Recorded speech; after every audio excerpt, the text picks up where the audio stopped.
And I guess more generally, if I were to abstract this, it's the idea that you can try to accomplish something one way and then not be afraid to accomplish it a totally different way. I think if it were me, I would say, oh, I don't want to throw away all this stuff I worked so hard to create.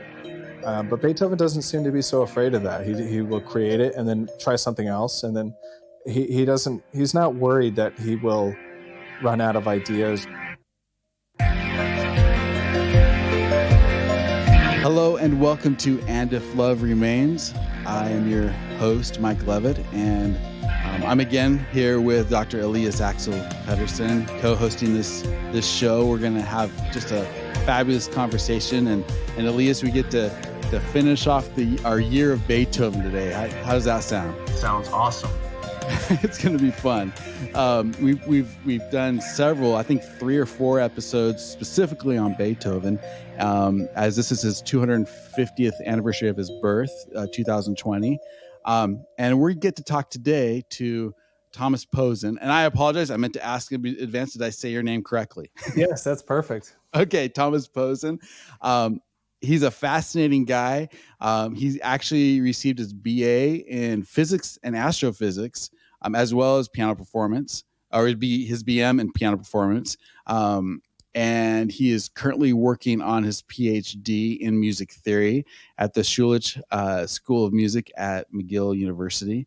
And he's specifically working with 18th century, 19th century study of Beethoven's compositional process through his sketches, the history of music theory, just stuff I'm fascinated with, and I'm excited to talk about. And I want to first a little bit of background with you. What it's that I love hearing people who have kind of interdisciplinary degrees and the decisions that cause them to go in one direction or the other. So talk to me about your physics and astrophysics degree and then moving into piano performance and then what you're doing now. Yeah, absolutely. So I started. I was always strong in math, and I kind of did piano on this side, and so I went to Albuquerque Academy in New Mexico, and they had a really strong math program there. And ultimately, that led me into engineering, and I worked with Sandia National Laboratories for a couple of years as a student intern, where I got a security clearance, that was fun and interesting. Wow. Yeah. But I was always playing piano at the time, and ultimately what happened is I auditioned for the piano instructor at the University of New Mexico. His name is Falco Steinbach. And he said that he would take me on the one condition that I start a degree in piano performance. And at the time I had then pivoted from engineering to physics. Uh-huh. And I sort of naively said, yeah, sure, I'll start a degree in piano, no problem. And at the time, I didn't know the full ramifications of that, but I signed up and they said, you have choir auditions, next week. And I said, I've never sung choir. Yeah, I've never sang choir in my life. This is what's this about? And so I kind of went head in, and I just loved it. And I on the path I discovered music theory because they make you take the music theory courses if you're going to do a piano degree. Right. And I was completely fascinated. I mean, the first class, it felt like I was learning the inner secrets of how composers created their works. And that's something that has been sort of a mystery to me, and it continues to fascinate me. And I just thought it was so, like, I was getting secrets, and it overlapped with my studies in physics to a degree, because we're kind of modeling complex phenomena. Right. Yeah. So I think there's quite a few overlaps actually with physics and music theory. The only difference, in my view, is that physics studies the phenomena of the world and how things, so if you throw a ball, you might create an equation that models its trajectory, but you have to ignore a lot of material. You have to ignore the friction and everything else involved with that to make a more simplified equation. And music theory, for me, is something similar, where you have a complex piece with many moving factors, and we ultimately reduce it into smaller, understandable components. Except that now we're studying partially the phenomena of the world with acoustics and so forth, but we're really studying humans and Yeah. how humans produce music. So I see it as sort of a humanistic version of physics, if you will. Oh, that's wonderful. So I we're, like we're that. talking to Thomas Posen. You can find more information about him at www.thomasposen.com, ThomasPosen.com, and we'll have all that information in the show notes. And I think you're right. It's interesting, and I'd never thought of it that way, but it is interesting. I like the model comparison because, music theory, while you can use it to try to create something, and often you do, it's more about like trying to understand what a composer has already done. Mhm. And, in the same way with physics, you can use it to create things, but you're more trying to understand what nature is already doing, Yeah, that's true. I think of music theory. I was really influenced by my undergraduate and master's advisor, Richard Herman, who tried to emphasize that theory. You can talk about theory in relation to Aristotle's concept of theoria, which is sort of the reflection on something. And so people tend to think of theory as following composition. It always happens in retrospect. But I think if you're a composer, you're constantly reflecting on what you're creating, and so Mhm. that your theory is intrinsically tied into the creative process and the performative process too. I think it's deeply linked. So that's kind of my view on what music theory is. Interesting. I like that view a lot, and certainly we'll get into at some point the performance aspect and how knowing music theory. I know you, of course, play piano and perform, and also have taught students how that influences the way they play, Hmm. or how as teachers we try to get them to learn that aspect of the music because I think it enhances their performance. So I like the way Absolutely. that you say it's a reflection. That's cool. Yeah, absolutely. Do you want to tell us a little bit? I know that, I know Tom, just in full disclosure, I've known him for a long time. We went to the same high school, Yeah. albeit we didn't overlap, but we met at some, at the alumni concerts that we both used to perform at. And anyway, I know that you've had quite a trajectory going from New Mexico and have traveled abroad and have lived abroad. It'd be kind of cool to hear your experiences after undergrad and kind of what took you, I know, to Europe and then back to North America and eventually to Yes. Montreal. I lost you a little bit there, but I think we'll see if it records here. But I think you basically were asking about my trajectory from New Mexico to Montreal. Is that correct? Yes. Hmm. Okay. Yeah. So I spent a long time in New Mexico, and most of that I think was due to the fact that I was doing a degree in physics simultaneously while I was doing a degree in piano performance. Uh, for whatever reason, well, I guess I don't know. I grew up in this household where we were taught to never quit things, and so I had the physics degree so far along that it just didn't make sense to me to end it. Although that probably would have made my life a lot less stressful because I had to bike from the physics building all the way to the top, which they were literally on opposite sides of campus. So I would do a physics exam and then go give a piano performance, and that was a real That's a, whirlwind. Um, wow. Well, yeah. yeah, that was it was a good experience, and I'm glad I did it. And part of it was financial because I was working for the laboratories, and as it is in universities, there's a lot more funding in the engineering and sciences than there is in the musics or Yeah. in arts, unfortunately. Yeah. But I was getting funding through those organizations, and so I learned a lot. I mean, I really think that my thinking has been profoundly influenced by that. Um, it's hard to make direct parallels and say, oh, this particular class overlaps in this way. But so yeah, I think I had a chance to study in Austria, for about 6 months, and I worked at in the Kunstuniversität in Graz, Austria, which was amazing. And I got to see kind of some different practices and attended some presentations, and I gave a little mini lecture out there. And yeah, I mean, the ultimate goal, once I discovered music theory, was to create a path in music theory somehow. And so really going the doctoral program was the way.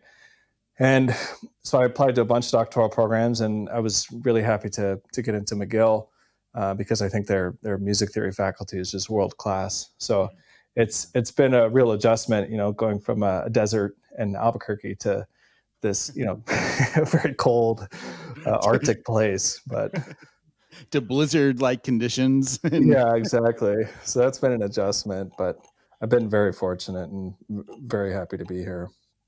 Let me ask you this: at what point, because your doctoral thesis is focusing in on Beethoven, and at what point did you decide that was going to be your focus, and specifically as sketches and the things that you're doing? Like, talk about what specifically you're working on and why you made that decision. Absolutely. So I've always been interested in music that borders between sort of popular ideas of music and sort of, I guess you could call it high art music, for concert halls. Right. And so I started actually in my master's. I did a big thesis on West Side Story, and I picked that piece in part because it sort of straddles the sphere between Broadway, which was intended for a general audience in New York, and opera, which was intended for sort of the musical sophisticated elites, if you will. And so I'm very interested in music that sort of appeals to both crowds. If we can say that there are actually two crowds, it's something I challenge. But Beethoven has always interested me. He's been sort of the composer that when I hear it, I say, "Wow, what is that piece?" And then they would say, "Oh, that's Beethoven." I'm like, "Wow, okay." And then that kept happening, and so I started performing a lot of Beethoven. And I find Beethoven accessible to a general audience who's maybe not deep in the classical system, but I also find his music incredibly fascinating for someone who studies music. And there's so many intricate external and internal relationships that come out when you study it, and so it's been fascinating to me from that perspective. But I also love that it kind of reaches the public sphere in some way. And so, yeah, go ahead. I was just gonna interject there. If we think of some of the most famous and popular tunes anybody knows, it's certainly one of the Fifth Symphony is up there. For at least there are so many very famous tunes that for people that aren't even musicians, they know. And Beethoven's music, I think, is so deep and has such a broad range that yes, even the connoisseurs of classical music can find something in there. So it really does have something for everybody. Yeah, I think so, and I've tried to see how far that would actually go, and I played a concert in Germany where I played 3 Beethoven sonatas, and wow, that was a complete concert. And people had told me, "Oh, that's too much Beethoven." But if you mix it up, I mean, on the program was the Pastoral Sonata, Opus 28, the Appassionata, and I think Opus 10, number 1, is C minor. And it just spans such a diverse range and style and effect. And I felt like it was effective. I mean, and I don't know if everybody felt that way, but I think his music spans so many different styles, and that's something that's always impressed me. Mm-hmm. How did you get into your, because I know you're dealing with the sketches, especially of the symphonies and Eroica. So how did you choose that was your path? I mean, obviously, so many people have written about Beethoven. He's so studied. Yes. As not just this genius, but a genius that worked and worked and worked. Very different from, let's say, the way we see Mozart. And so what made you choose this specific path, and I know how hard it is to choose a doctoral thesis topic. You want to add something to the corpus of what's there and have your unique voice heard and make a difference. And So it seems almost risky to choose something like Beethoven, but you have a really And interesting slant. And can I also ask you to define and help us understand what it, when we talk about a sketch, are we talking about a rough draft? When we talk about a composer's sketch, what is that? And again, I think that's a great question. Why did you decide to focus on them? Yeah. Okay. So a lot of questions to unpack here. You're right. Let's talk about sketches first. And I think I've gotten this question a few times, and it's like, well, how does a composer sketch? Everybody understands maybe how a painter might sketch kind of the background or a figure before painting it, and with music, it seems a little less clear. But actually, I think that there are more similarities than people think. Um, and so Beethoven's had sort of, if you think about a person sketching the outlines before they fill in the paint, that's kind of what Beethoven did. He wrote the large scale form of it, and he wrote it as a single line. So not every instrument. It was just sort of what I call a cue staff, or what other scholars call a continuity sketch. It's really just a single voice that you could sing, really, and it kind of a through line through the whole piece, and then he would flesh it out from there. So it's really an outline. I mean, there are a lot of different types of sketches. Like maybe you work on a particular passage that's really difficult and has multiple voices. But for what I'm working on, it's primarily the outline of a large scale section of a piece. Let's say the exposition, the first part of a sonata. And so that's what the sketch is, more or less. It's by itself. It's if you're a general person reading the sketch, it's maybe not all that interesting because it's just a single line. So there's a lot that Beethoven had in his mind when he was writing these sort of basic outlines. Right, they're like symbols for this entire thing that's going on in his head. Yeah, and it's written in music notation, but it's just vastly reduced. Right. It's as if you were writing a novel and you didn't provide any adjectives or kind of set the scenes. It was just sort of like this person does this, and then this results in this. It's a little more artistic than that, I would say, but yeah, it's very much an outline. Okay. So now, what's interesting about Beethoven, and we have sketches from other composers, but perhaps more than any other composer, we have an enormous amount of material from Beethoven. Now, Beethoven moved a lot throughout his life around Vienna, and he was constantly moving.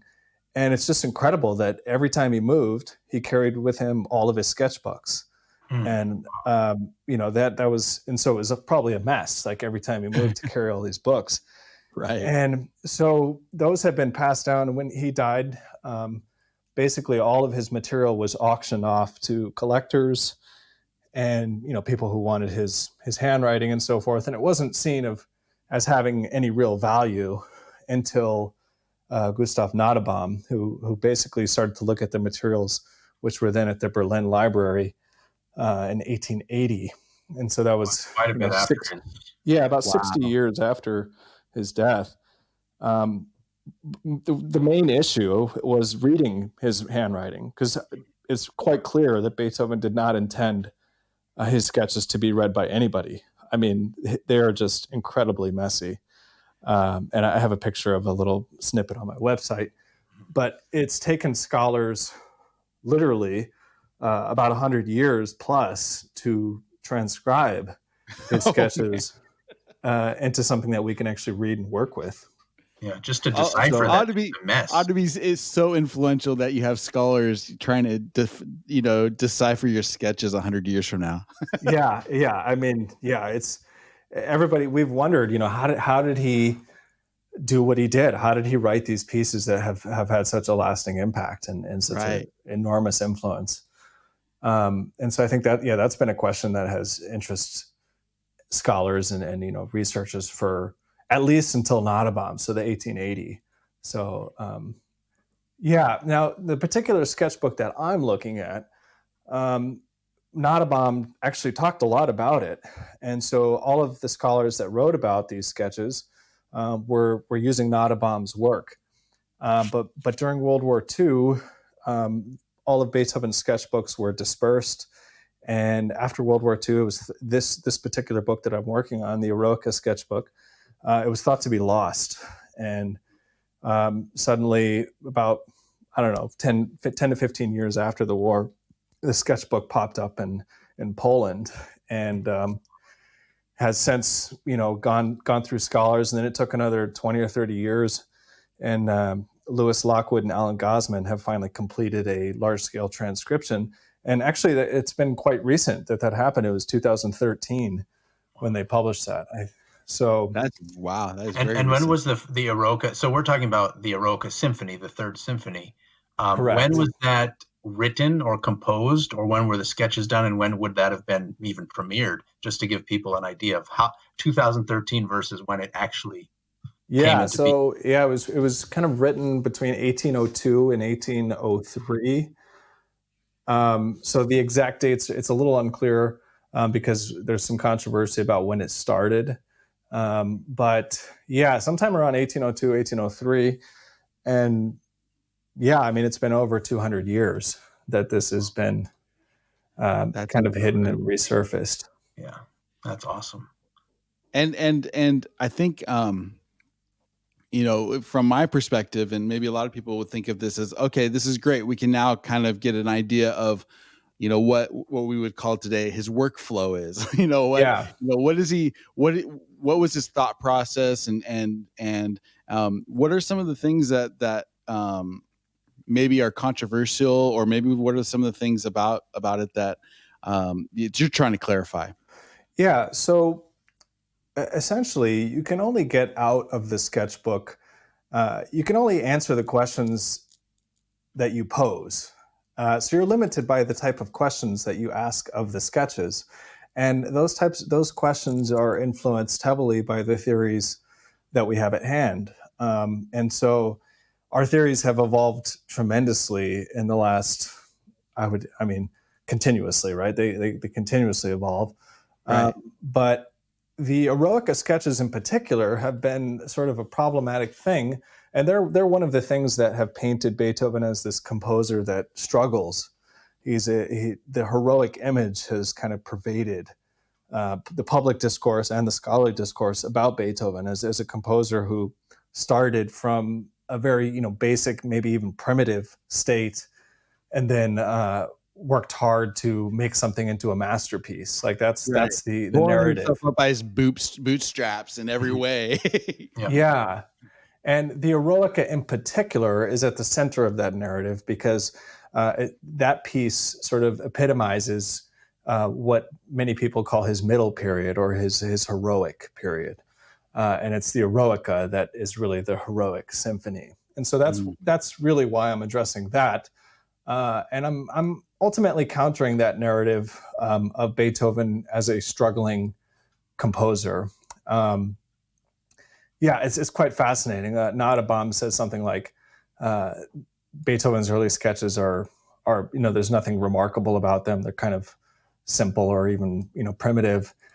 And I have a really funny quote by a musicologist, Donald Francis Tovey. I'll have to pull it up here. But, he's a very famous musicologist. Yeah.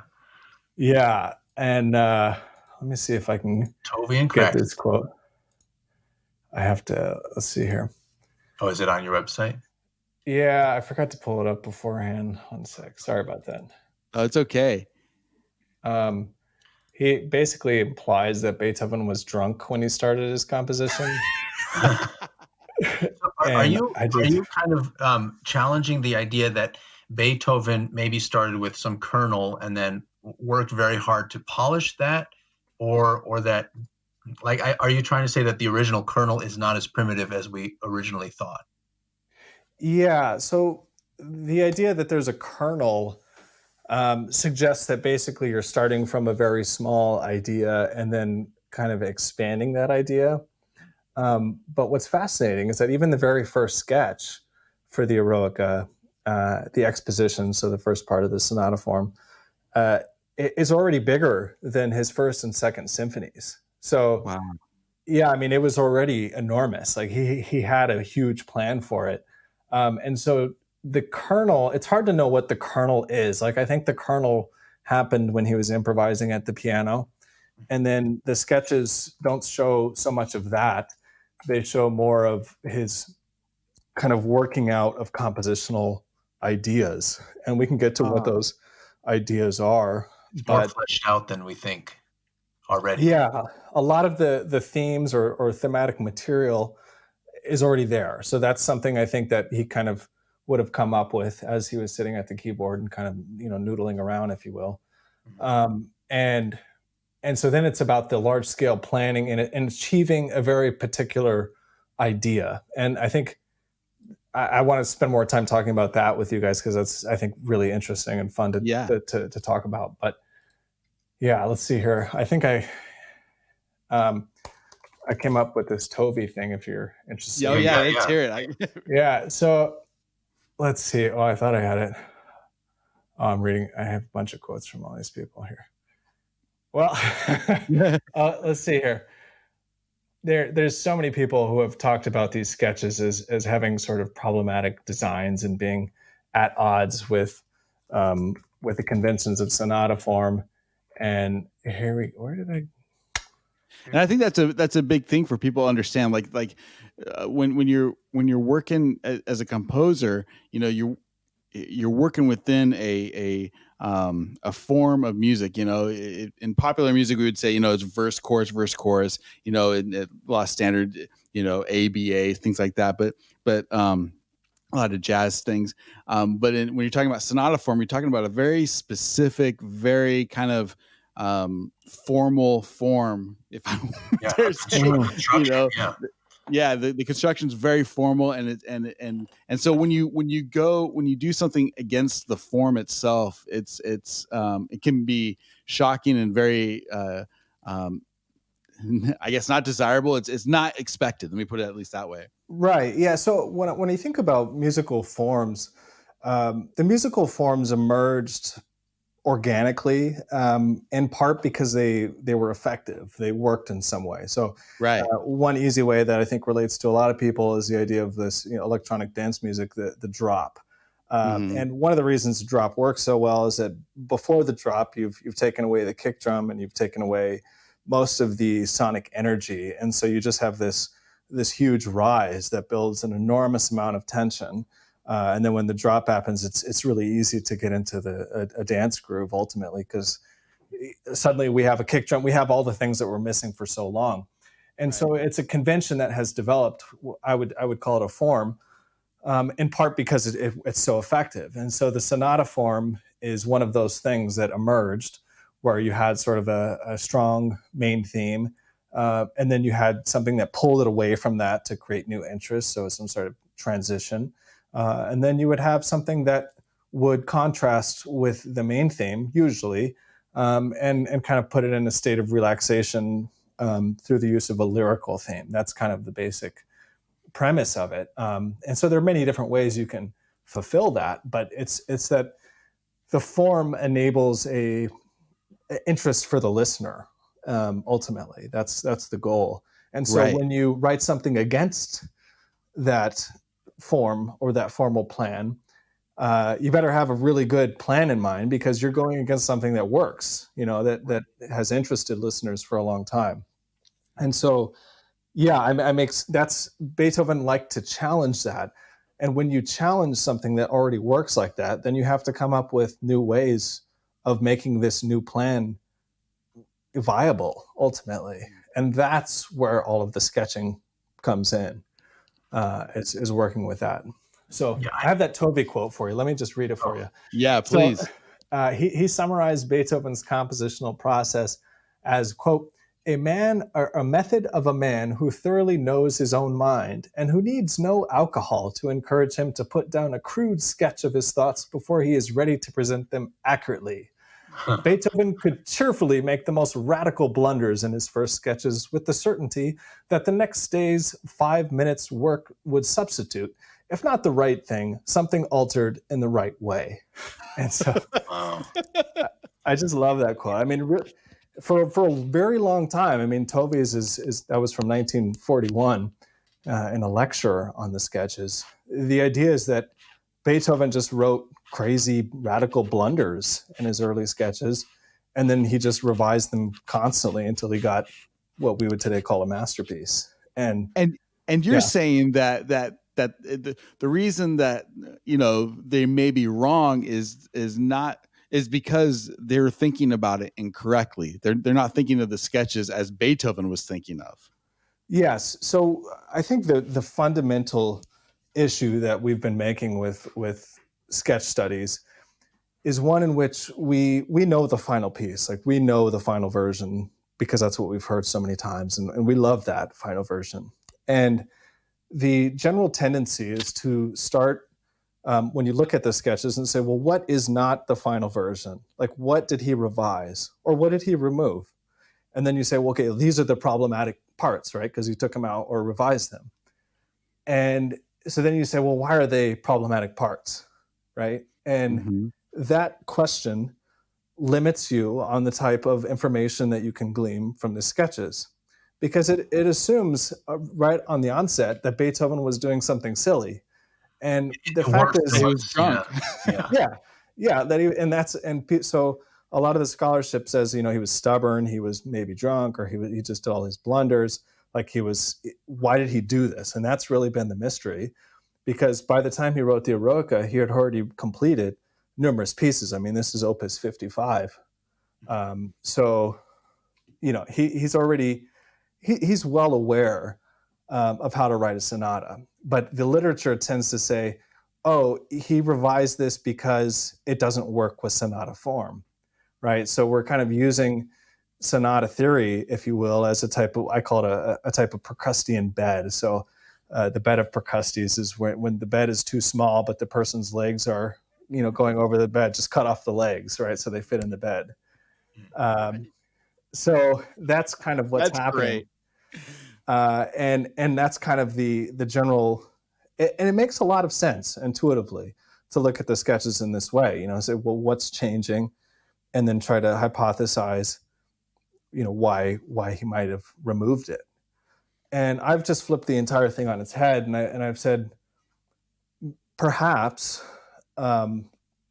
he intended this from the very beginning. Like, he knew exactly what he was doing, and he intended for this to disrupt something of the sonata form. And then the question is, well, why was he disrupting it? And ultimately, what was his goal? What does that enable him to then do? So it enables a new question. And that's ultimately, I think, my biggest contribution of just sort of flipping the script and flipping the type of question that we're asking of the sketches, which will produce new information that we haven't had before. I think it's very important, not just in music, but in all domains. It's so easy with 2020 hindsight. Once we have a product that we're used to and that we like and it works for us, to see any of the former products as lesser versions of that. And I think that we're doing that with Beethoven to a very high degree, instead of coming to it from the beginning and not trying to disassociate ourselves from what we know today. And I think for performers, we try to do the same thing. It's so easy to hear a recording by Horowitz or Zimmerman and be like, well, that's the best, and it is amazing. But so anything you do is somehow less than that or worse than that. Instead of, okay, what can I do from the information that I have from the score, and how can I build my own structure? So you're kind of doing that. And why have other people not asked your question? Yeah, so there has been some of it, but it's only recent that question has sort of reversed in that way. And part of the other issue with asking that question is that you have to have a theory with which to explore it. And so for a long time, we've been looking at the sketches with sort of like earlier sonata theories that haven't been so well defined. And so what you can kind of, this Procrustean bed, when the bed itself is not well defined, but then you're sort of kind of ad hoc defining it and then cutting stuff off to make it fit on the bed. It produces some kind of ill-conceived results, I think. And Yeah, I mean, I think it's really this bias of the final piece being the masterwork, and so the work concept has really pervaded our understanding, and sort of, and I think Nottebohm, he really did some Nottebohm. I pronounce his name incorrectly, even though I speak some German. But he did some incredible work. I mean, there's no doubt about it. And I think people kind of like the heroic narrative that he struggled in the early stages and then overcame it. So I think there's multiple factors. Well, there's definitely something romantic about that for sure. Absolutely, yeah. And the truth is that Mozart sketched too, and it's likely that his sketch material was just discarded. But it's Right. very likely that he sketched in a similar way, actually, to Beethoven. Hmm. Yeah, we just think of Mozart. We have this vision of Mozart, or not vision, but idea of him as just a super genius. He had everything worked out in his head and just put it on the page.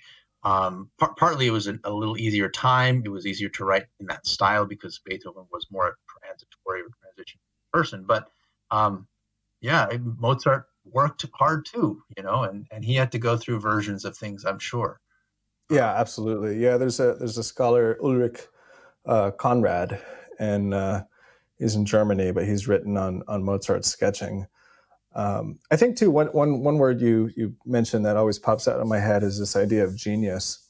Mhm. And I studied physics in part because I wanted to understand Einstein's contributions, because everyone said Einstein was a genius, and I Right. think I'm on a quest to understand what genius is in a way.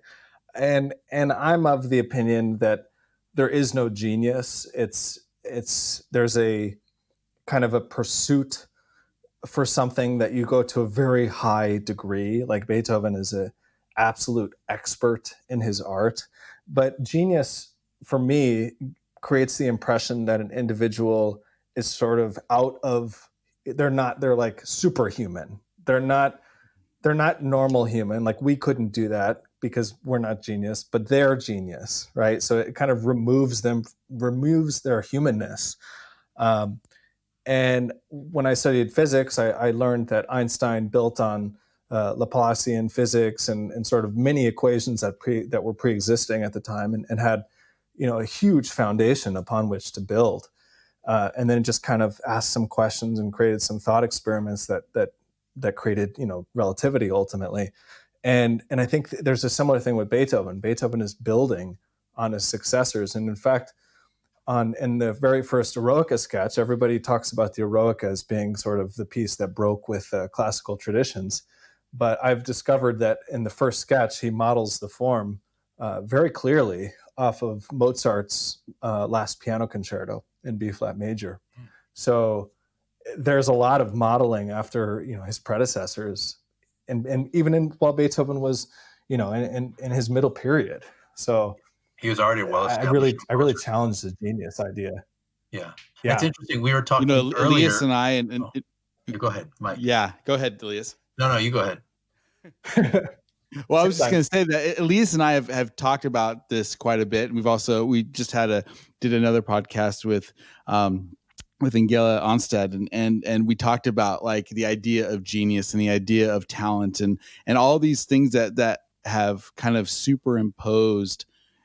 Um, we say these words and it's kind of like that Princess Bride quote. I think you don't know what that word means. It's Uh-huh. you know the it's as if we a genius is somebody who just stands there with their arms open and from the gift of God receive this great music, and it's never like that. It's Exactly. nothing is like that.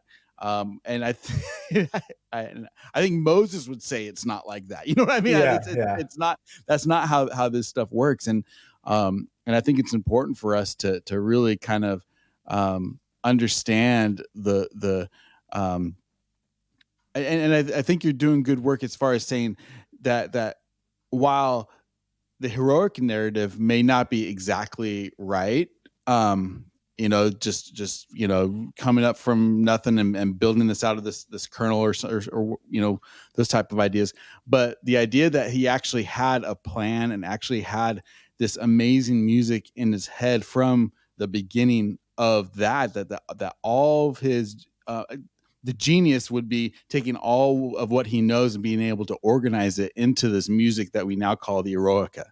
Right. Yeah. I took a composition lessons from Luis Hurtado, Professor Luis Hurtado at the University of New Mexico. And one thing he said has really stuck with me.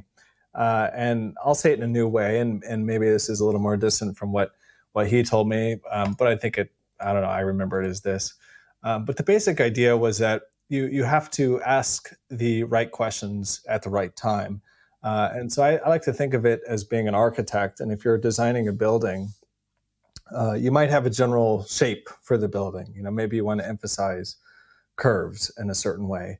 And so you design you have a basic vision of the entire building. But if someone said, well, what kind of light fixtures are you going to use? In room 34 on floor 34, it's like, oh, I don't know. I haven't thought about that yet. Right. Right. Like I'll get there when we get to that space. And so I think there's that with this compositional process too. It's when you think of a musical idea, you're thinking of, I can just say it now with the Eroica Symphony. I think the dramatic idea that Beethoven had was to introduce a new lyrical theme in the middle of the piece and the development that had just never been done to the degree that it was in the Eroica. It's true that there are new themes and development sections and other pieces, but the Eroica just takes it to a whole new level. And so when you come up with that kind of main idea, then the question is, well, how do I realize this? Right.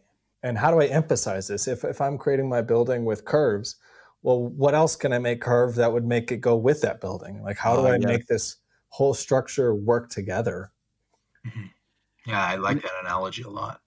That's really, that's powerful. That is good. You talk about using form function theory. Can you explain a little bit what that is, and why that is your approach to studying these? Yeah. So form function theory, as it is now, is the mature theory developed by my advisor, so my mentor, William Kaplan, here at McGill University. And it builds on theories that have gone back. I mean, it builds on sonata theory from as long as we've known sonata theory with A.B. Marx, and it builds on ultimately some ideas of Heinrich Christoph Koch from the 18th century or early 19th century. And so there's a long lineage.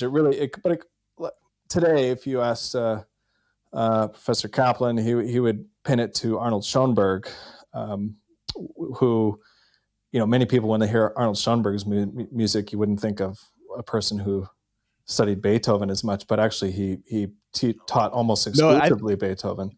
Didn't he think of himself as a neoclassicist? Obviously, he used different scales and things, but at the heart of it, he was a classicist. Yeah, I mean, he saw himself as sort of an extension, if you will, or coming after the ideas of Brahms, who built on Beethoven in some sense.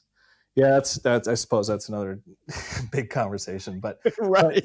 But the basic idea is that it developed from Arnold Schoenberg and then his student Aaron Ratz, and then Professor Kaplan has made it into this well-defined theory that I think is very, very powerful. The basic idea of the theory is that the music itself tells us where we are temporally. And so the idea is most easily expressed in a beginning, middle, and end. And so the premise is that there are characteristics of the music that give us the impression that we're in the middle, or in the beginning, or at the end. So in the classical style, the ending is most clearly signaled by a cadence. And so cadences are a very important part of form function theory. And it's a top-down and bottom-up theory. Many people will call it just a bottom-up theory, but that's inaccurate. It's really kind of looking down from the top and from the bottom up, and looking at the granular details such as the harmonic progressions, the grouping structure, And so it's a very powerful theory to understand how parts of the music are functioning. And the reason I think that that theory is so powerful is that we can reconstruct the sketches by adding the harmonies that Beethoven is implying, and so kind of filling them out. And then once we've done that, we can then look at the local detail and say, what is this passage trying to do? What is it accomplishing? Is it projecting aspects of being in the middle? Is it projecting some sort of concluding idea, or is it initiating something new? And that's very different than imposing a structure on the music. So sort of a hermeneutic approach where you kind of impose the jelly mold on top and then talk about whatever doesn't fit, right? So that's so that's why I think it's so powerful for these sketches. And the theory is well developed, but it just hasn't been applied to the sketches. I mean, Bill's book was, I think, 1998 is when it came out. And so it turns out basically in the in the 80s, Beethoven's sketch studies took a big hit because one of their primary leaders, Douglas Johnson, wrote an article basically saying, what are we accomplishing by studying these sketches? Like, what's the goal, right? And so that's another conversation too. We could maybe talk about briefly, what are we getting out of this? And for many people, they studied the sketches to better understand the final piece. But then the question is, well, do we really need to study the sketches? Couldn't we just study the final piece and we'll get everything we need out of it? And I think that that's true. And so I'm more interested in compositional process rather than, just the piece itself. Although I think sketch studies can tell you a lot about a piece too. So there's that aspect as well. But yeah. Yeah, I was going to take that further and say, Beethoven's sort of at the center now, and he has been in the past of a lot of controversy of Western classical music and hegemony of things and hierarchies. And, of course, I've grown up in this tradition. I'm 40 years old. I've studied piano and violin since I was a kid. So it's important to me. I see the value in it, but maybe it's not for everybody. And so I would ask of you, too, what's your take on the value of this for musicians and for non-musicians? Why Beethoven? Do you think he's important? And I'm sure you're sort of aware of the conversation that's going around, this is particularly this year because this is 250th anniversary of his birth. So I was wondering if you could just talk to that, because I think it ties into what do we get from the sketches? What do we get from studying Beethoven at all, much less, a particular piece? Yeah. Well, I think for many people, Beethoven creates the idea of a free artist. So before Beethoven, you have musicians who are essentially working for, princes. Like if you think about Haydn working for the Esterházys, or kind of servants, essentially. So you have musicians that are providing things for people who are very wealthy, essentially. Church.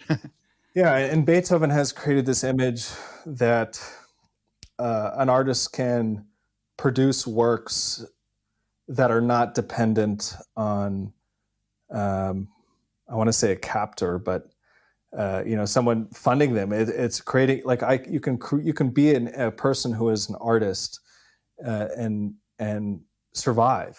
And so I think for many people, Beethoven is still very important. The ultimate non-sellout.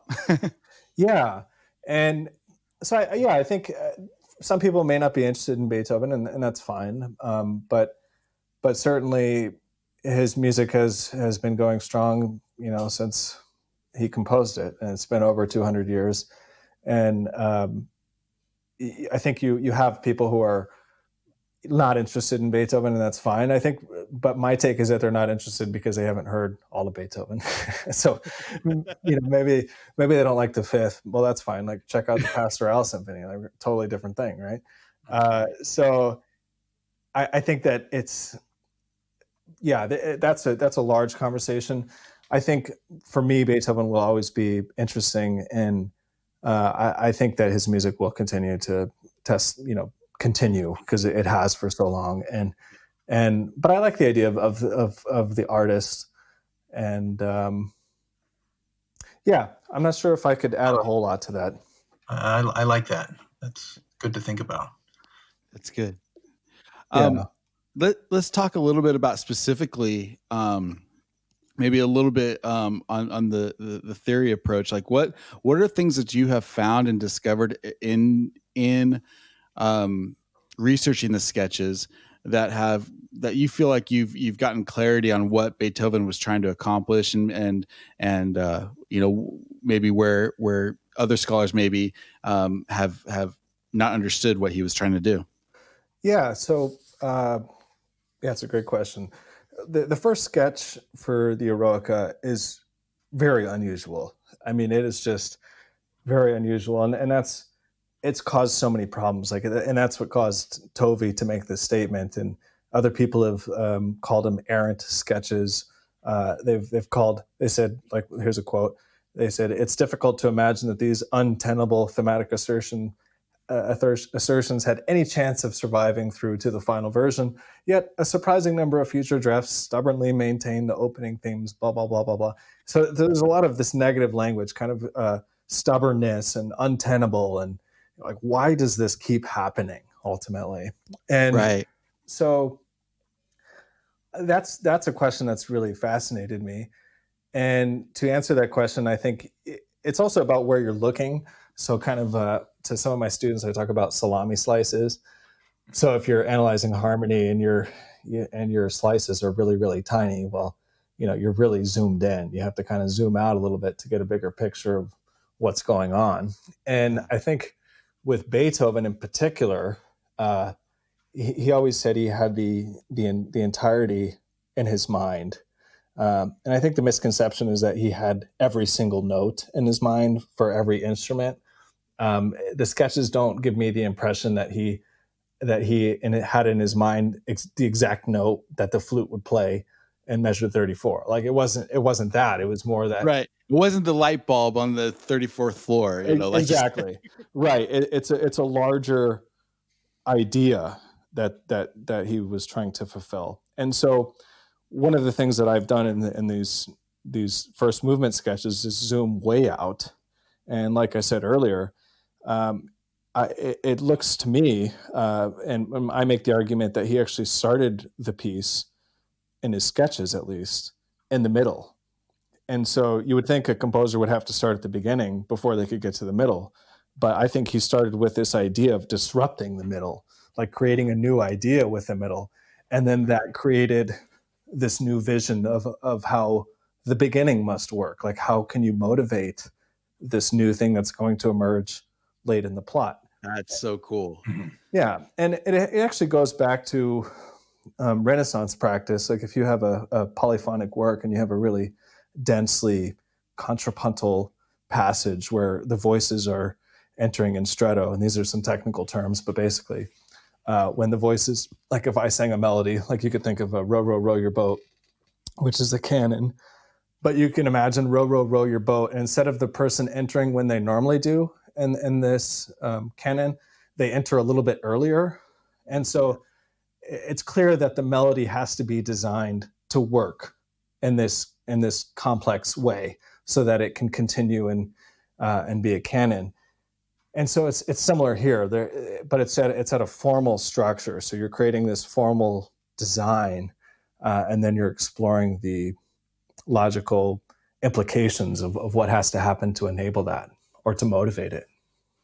That's a lot of planning needed. It reminds me of, there's a Bach, I think it's a fugue of some sort or a canon where it works with the secondary theme or something, or theme 2 upside down as well, the counter melody upside down and right side up. Right. And he just figured it out where just phenomenal. Yeah, I mean, it's amazing.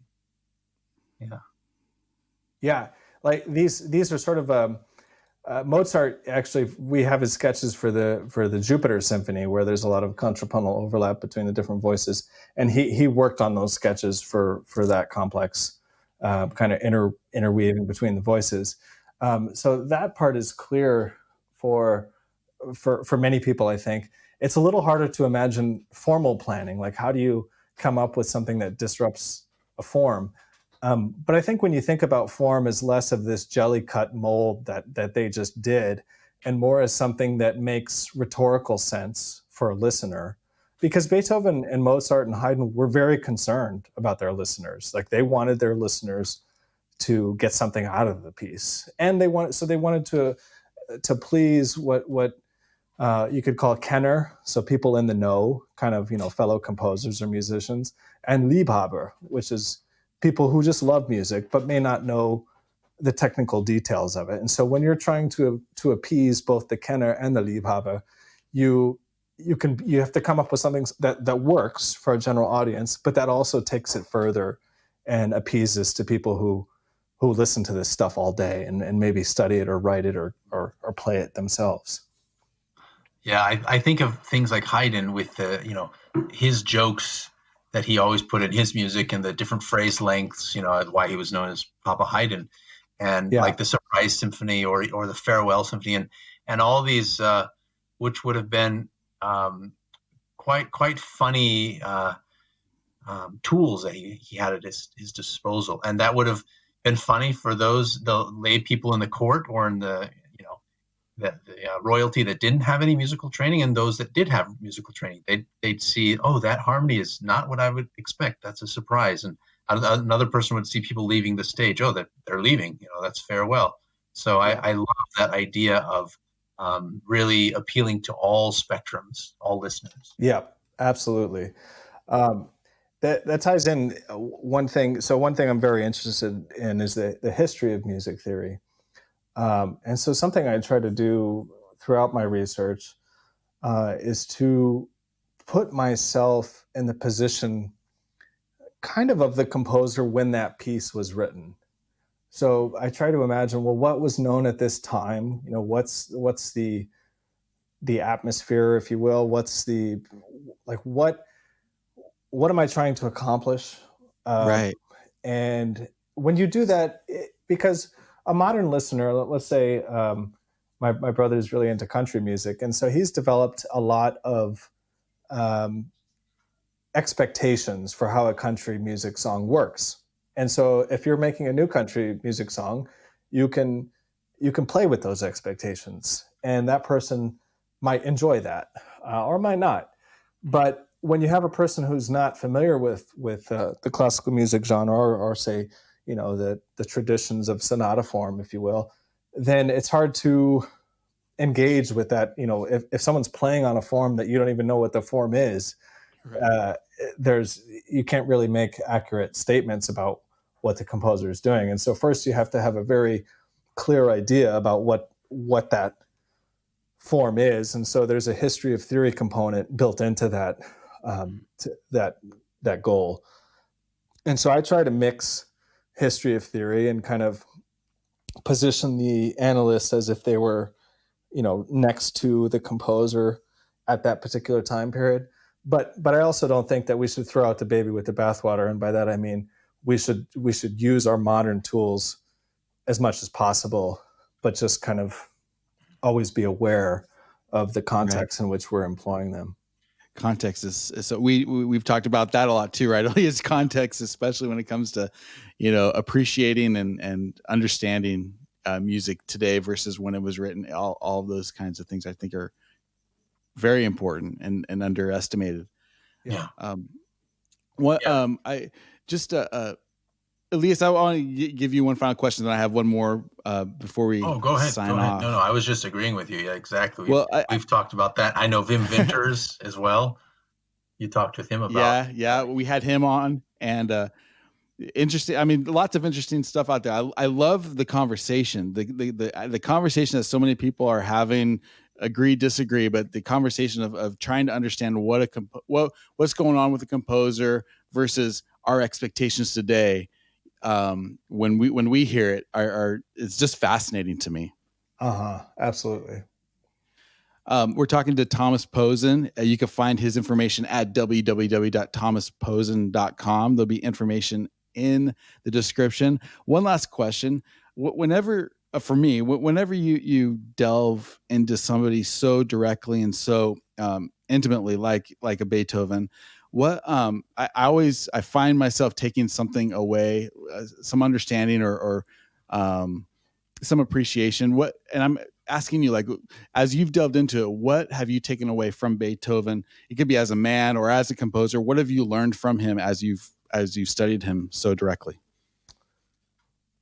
Yeah, so one of the things that I've been really impressed with in his sketches is his ability to write something out, and I think it's really actually quite good. I actually think the first sketch was very interesting, and well, first I should say to convince myself of that, I reconstructed that sketch and then I performed it, which you can find on my website in a video. But I had to convince myself first off that that was possible, and then I'm totally impressed by his ability to say, yeah, this is good.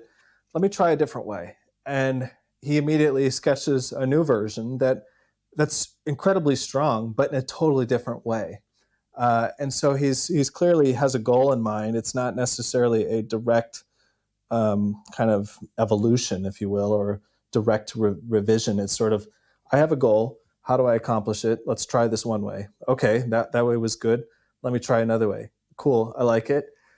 And then his third way was sort of a combination of the first two ways. And I guess more generally, if I were to abstract this, it's the idea that you can try to accomplish something one way and then not be afraid to accomplish it a totally different way. I think if it were me, I would say, oh, I don't want to throw away all this stuff I worked so hard to create. But Beethoven doesn't seem to be so afraid of that. He will create it and then try something else, and then he's not worried that he will run out of ideas or It's a waste of time, or yeah, it's a waste of time. He'll write the whole thing, and what's also amazing is that he'll start at the beginning.